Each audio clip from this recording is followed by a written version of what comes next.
So inyong napanood mga kapolitika ang mga pinaka-latest na update dito sa ating candidate sa Miss Universe 2025. Kahapon po day 16 and then ngayon ay day 17 na dito sa Miss Universe at final stretch na dito sa kanilang rehearsal bago ang prelim bukas November 19, 2025. So medyo gabi na po yung kanilang preliminary competition na kung saan ay magsisimula siya mga 8 or 9 PM. Okay, so medyo gabi na at talagang puyatan ito mga kapolitika. So tayo ay excited dito sa maging performance ni Atisa Manalo at kung ano yung pasabog na naghihintay para sa kanyang mga supporters at para sa kanyang mga kababayan na kung saan ay naghihintay dito sa kanyang magiging performance sa Miss Universe Prelim. So atin po palang kilalanin yung mga judges dito sa Beyond the Crown kasi most probably ito ay makukuha ni Atisa Manalo. Ang number 1 sa selection committee si James Irvin Healy, medical scientist trained at UC Berkeley and Stanford, organizer for advancing healthcare innovation and supporting solutions for at-risk population.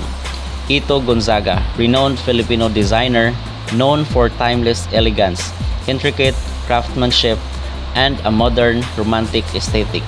Anna Shewell, award-winning interior designer and founder of 27 Diamonds, known for her modern and timeless design approach.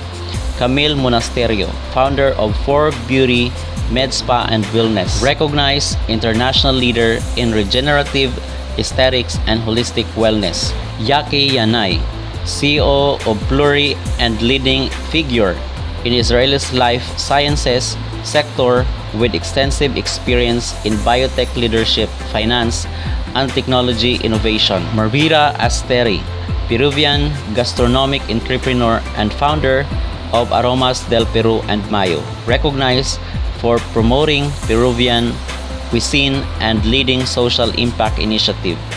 Fausto Altamirano, Ecuadorian artist and CEO of Basho Couture, recognized for blending art, fashion, and handcrafted luxury. Dr. Juan Manuel Chaparro, prestigious plastic surgeon, CEO of Bloom Beauty and Clinic and Baby Bloom Art Gallery. So yun po daw ang maging selection committee dito sa kailang Beyond the Crown na award or Voice for a Change. So naalala ko dati yung kay Michelle D, yung kanyang advocacy dati or cause is about sa autism awareness.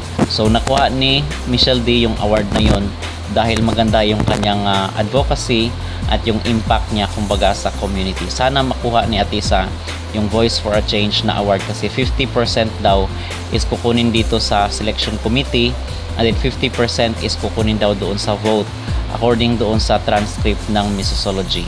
Okay, so hindi pa pala sure mga kapolitika na pag Voice for a Change is butuhan lang dito sa kanilang app sa system. Meron rin doon sa selection committee.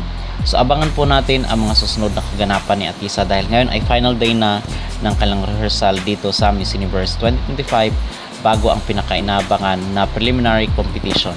So yung sinuot niya dito is naka sky blue itong si Atisa. Huwag kalimutang mag-like at mag-subscribe kayo dito sa ating YouTube channel. Maraming salamat po.